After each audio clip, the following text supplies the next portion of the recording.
Shout out to this week's paid sponsor Squarespace, the super cool all-in-one website building platform. Hey, what's up? This is Airport here. Let's talk style essentials and fashion trends in 2022, identifying those things that are growing in popularity and how you could engage with them if you want to. I know social media and retailers love to dispense those lists of like 10 things you totally need to buy right now this season because they're in the business of making you want to buy more stuff. We're not quite going to do that. Instead, I want to give you some inspiration for your own style and what engaging with some of these trends could look like for you. So instead of feeding you pieces with no context, instead we're going to look at 3 different areas. First of all, those kind of broader themes or trends which might inform your style in 2022. Second, what types of clothing items are growing in popularity and represent those overarching trends. And then third, some specific brands or pieces which could make an interesting starting off point. I genuinely think the fashion landscape at the moment is not very prescriptive. I feel like people do have quite a lot of free reign and freedom to engage with fashion in a way that they find interesting, which obviously is great for us. Anyway, at the wider fashion level, there's really 2 things that I want to talk about. The first is transformative or transitional appeal, and the second is authenticity.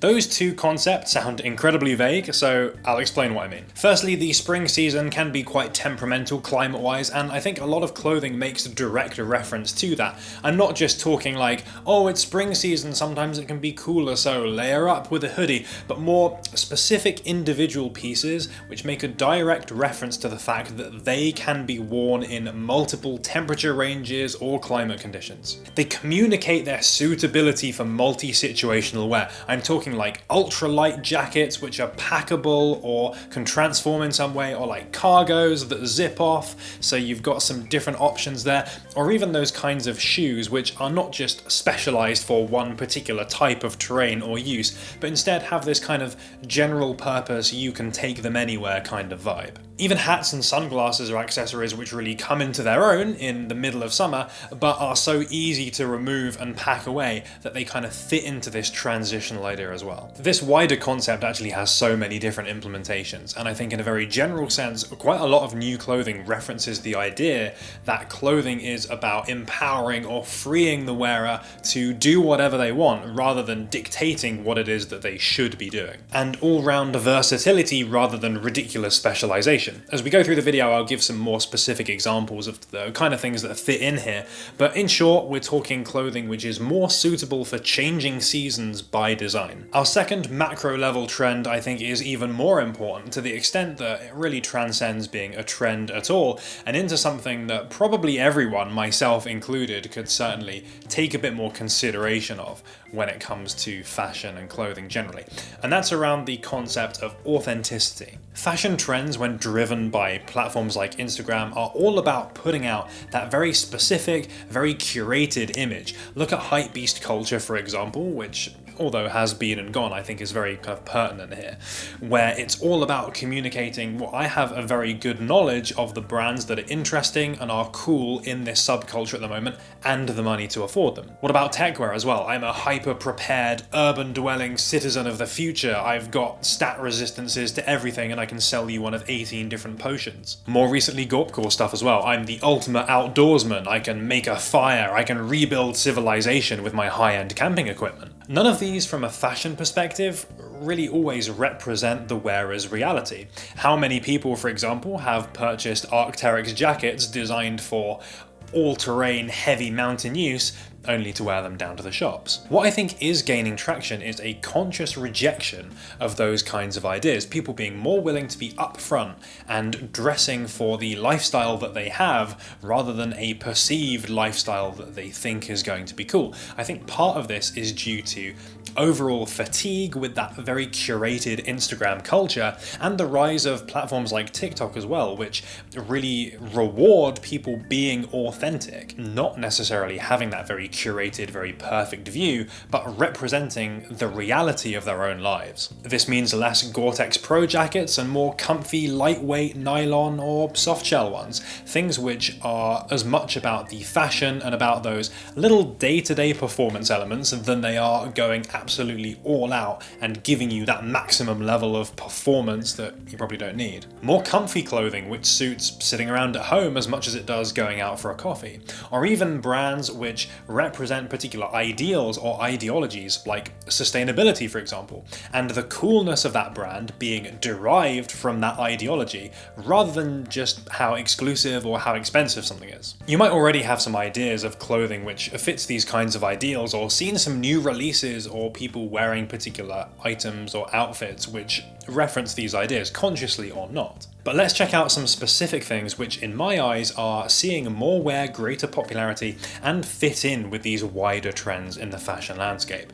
The first of these is ultralight nylon cargos or pants. Now obviously cargos in general have been popular for years. It's gotten to the point where cargos and dunks have become something of a fashion meme, but typically these are quite a heavyweight material, very much based on the BDU straight fit cargo, something with a fairly traditional pocket array as well. Well, something that has certainly grown in popularity is these ultralight nylon pants, which communicate something of a performance aspect. Often they are water resistant, they have that slight sort of hiker look about them, but thanks to exaggerated and oversized silhouettes, also communicate, yeah, I'm interested in fashion, I'm not just doing this because of some need for performance. Let's not forget as well, they tend to look very comfy and effortless as well, thanks to those nice relaxed and oversized silhouettes. For me, often it's that crinkled texture that really helps communicate a lot of those things and really gives you a sense that, oh yeah, I bet that thing is really kind of airy and lightweight and just feels sort of super breezy to wear.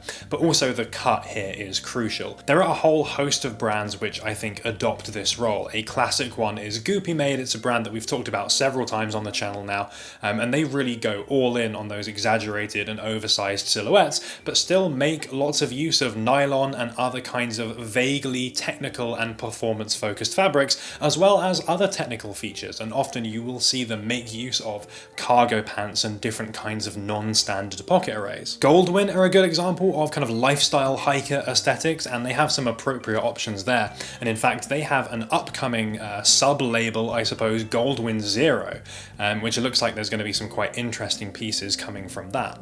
Also check out Still by Hand, a Japanese lifestyle brand who take menswear basics and then make those subtle changes, not so that they stand out, but they just provide that little something different to the norm. Or if you fancy something more eye-catching, but still using that lightweight technical appeal, check out Archival Reinvent. They've got these pants here with these double stacked pockets that look pretty interesting, as well as these oversized ones down by the ankle as well, paired up with that exact sort of oversized, exaggerated shape that we've been talking about. On a similar note, there are shorts equivalents of these kinds of things as well. The Patagonia baggies, I think, are quite a good example of this.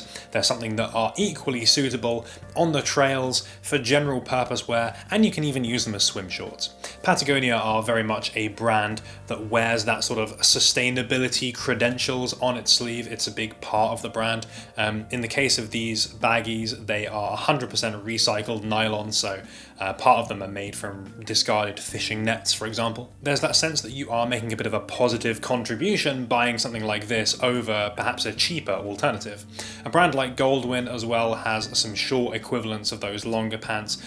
These, I think they're called Easy Hike shorts, something like that. Light hike shorts, those are the ones. And although these ones are a little bit more sort of gorpcore aesthetic, the Antwon shorts as well from this season I think look really cool. They have the same piping detailing around these zips that you'll find in a lot of their jackets as well. So you can do that cool sort of matching thing. And I think the good thing about these shorts and the other ones as well is that they suit very well being worn with some kind of jacket on top. I think that look goes together quite nicely. You're not just restricted to wearing shorts and a t-shirt, again boosting that transitional and multi-season potential. You know what else is trending in 2022? Getting creative, making your own website. That is where today's paid sponsor Squarespace come in. I mentioned a while ago my plan was to set up a little page where I could go into some more detail about my DIY dyeing experience and turn that into a written guide, which might be a little bit easier for people to follow than a video. I've got to say, actually doing that is mega easy. I literally just need to hit the button to get everything live, and then it will be something that you guys can actually check out.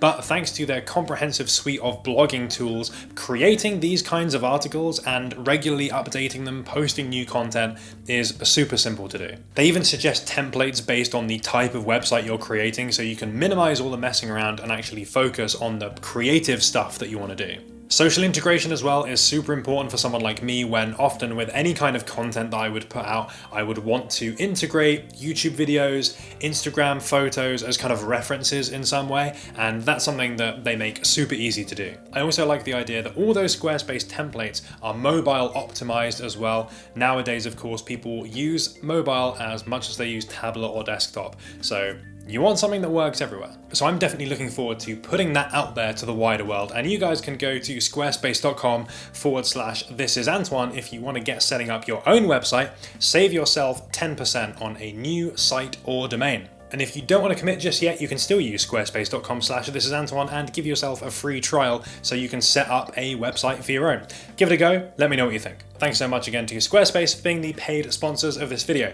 Now, onto another trend. You've probably seen over the last couple of years the fear of God essential stuff being absolutely everywhere. It basically turned into the lifestyle influencer uniform. Yeah, the fear of God essential ship has definitely sailed when it comes to fashion trends, and I've seen a lot of other brands respond by creating their own kind of essentials or similar line, things which essentially have a little bit of the brand's DNA in there, but are also very simple, very stripped back, and use branding in some kind of way to communicate that they're a little bit different to the standard stuff. The cynic in me says that this is just an attempt for these brands to sell more high margin goods, but I also think there's a demand for people to be able to show their affiliation or a brand that they feel particularly invested in without necessarily having to go all out and dress in their craziest stuff all the time. Instead, opting for everyday comfort and wearability. And along similar lines, I definitely see a greater adoption now of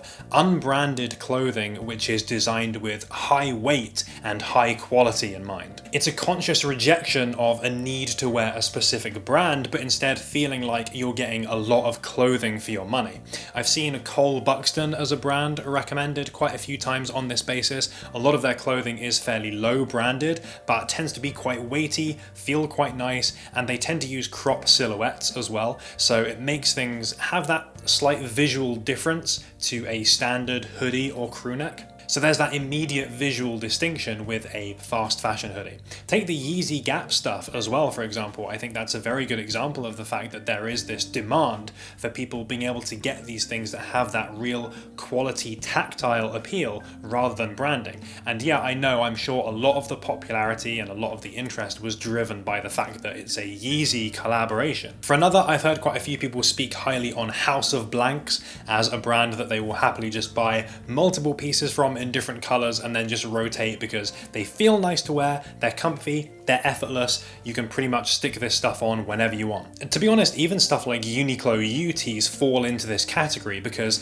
like some of those other options, they, thanks to that heavyweight construction, feel a little bit different to your standard t-shirt. They just drape nicely, they look nice with that slight oversized silhouette designed by Christophe Lemaire's team, even though they're not necessarily that expensive. But I also think this goes further than just wearing unbranded garments into clothing that's heavily worn or distressed or vintage inspired or uses DIY or hand finished details. All of those things I feel like are also rising to some new level of prominence. Of course, I'm not pretending like vintage is some kind of hot new trend at all, but I feel like there's a movement from vintage streetwear being seen almost like a subgenre of streetwear, like there's a particular type of guy that wears vintage fashion, into something that has permeated streetwear more as a whole, to the point that something being vintage just kind of gains some extra credentials or some extra coolness just by fact that it is vintage and it's not new. And again, I think the idea of authenticity is a big factor here. We live at a time where so much new stuff is so readily available, all with its pre-made marketing stories about what makes it interesting or why you should buy it, that things which are sort of representative of a past life and have a genuine history are that little bit more rare and a bit more special. It's certainly more honest than buying pre-ripped jeans or whatever. Similarly, the DIY community is growing and people are more willing than ever to customize things to their own designs or change things and empower other people to do the same. I mean, I've only scratched the surface with that DIY sneaker dye video because there's loads of other people who have customized garments and shown other people what they've done and really tried to bring people up into that idea that, well, if you want something that maybe doesn't exist, you can just go out and do it. All of those things are trends that you can't just go out and buy, you have to do or experience in some way, and I think increasingly that has a lot of value to people. That said, some brands do a better job of referencing vintage clothing or evoking that DIY homegrown aesthetic than others. Story Manufacturing, I think, is a great example. We first talked about them maybe a year ago, and since then they've really risen to greater prominence. Aesthetically, it is quite vintage inspired, quite bohemian. It often has these little elements and details on there which look like they've been customized post-garment creation. And considering their close ties with sustainable manufacture and how much that is built into the fabric of the brand in more ways than one, it is something where it feels like you're buying more than just a product. Brands like Capital as well, where I wouldn't necessarily say they're getting more popular, but they certainly do a pretty good job of recontextualizing that vintage Americana stuff. A lot of their clothing is either distressed in some way, lots of knits with kind of frayed edges and holes and stuff, and things with patches applied and other kinds of things of that nature. As I've said before, personally I'd love to get more experience with this brand. I think I've only got one item of theirs, even if the most popular skeleton stuff has been done quite a lot by this point. For a final point, can you think of a shoe that's unashamedly authentic, affordable, relies on product quality and design rather than branding, and suitable for transitional weather and circumstances? That's right, Crocs. Love it or hate it, Crocs are viable in a fashion context for all of those reasons. Now, it doesn't have to be Crocs specifically. This whole category of shoe, I think, is gaining popularity beyond food industry workers and barbecuing dads. From Merrell Hydro Mocs to the Hoka One One recovery slides, plenty of brands have taken this concept and created their own take on it. Again, it's another topic that I've covered in a previous video, but I do think that all of these things are seeing more wear now than they were before. Right now, a lot of the brands doing this are sort of performance first and fashion second, but as we go on, I think we'll see more and more brands which operate at that intersection of the two, and it's only a matter of time before the definitive lifestyle fashion Croc comes out there. They also fit very nicely into gorpcore and outdoor trends, which I think is only going to increase in popularity because it seems like all that stuff, for now at least, is here to stay. I do think the landscape of gorpcore as a trend is changing though. That's something that I've already alluded to in this video, and I feel like it's changing from trying to be the ultimate outdoorsman and having all of the maximum technical stuff that's going to give you the best level of performance into something that is more transitional in nature, more upfront about the fact that the wearer is probably only a casual hiker and instead wants something that is both going to be at home, out there on the trails, and going out to get coffee. I think a watermock type shoe is definitely part of that change where it becomes more acceptable to take that kind of footwear out there rather than some kind of crazy high performance GTX hiking shoe. But maybe that's a topic for another video of where I think the gorpcore trend is headed. Hopefully those ideas were helpful or presented an interesting way to think about fashion or new trends in 2022. I would love to hear if you've got anything planned, ways of updating your own style or things that you personally find interesting. Whether they be related to any of the ideas or brands that we've talked about here, or whether you think that they're all totally stupid and you would rather do something completely different. Would definitely like to hear your thoughts there. If you enjoyed the video though, please do give it a like because that is super appreciated. And as always, we will catch you next week with another video. Thanks to everyone who corrected me on the Loewe pronunciation last week. Very embarrassing that I got that wrong. I heard someone else say it wrong and I just passed the error forward, so probably should have checked that one. Thanks for making it all the way to the end. If you haven't gotten your fill, there's going to be more videos going up at the top there. Please subscribe if you haven't done so already. That massively helps out the channel. We've got some hot new content on the horizon. I've certainly got some thoughts about gorpcore and techwear and stuff, which I'd love to talk a little bit more about. And it's probably time for a spring pickups type of video as well, where we can feature a whole bunch of different stuff and maybe another sneaker review on the way as well, depending on what releases in the next few weeks. So stick around.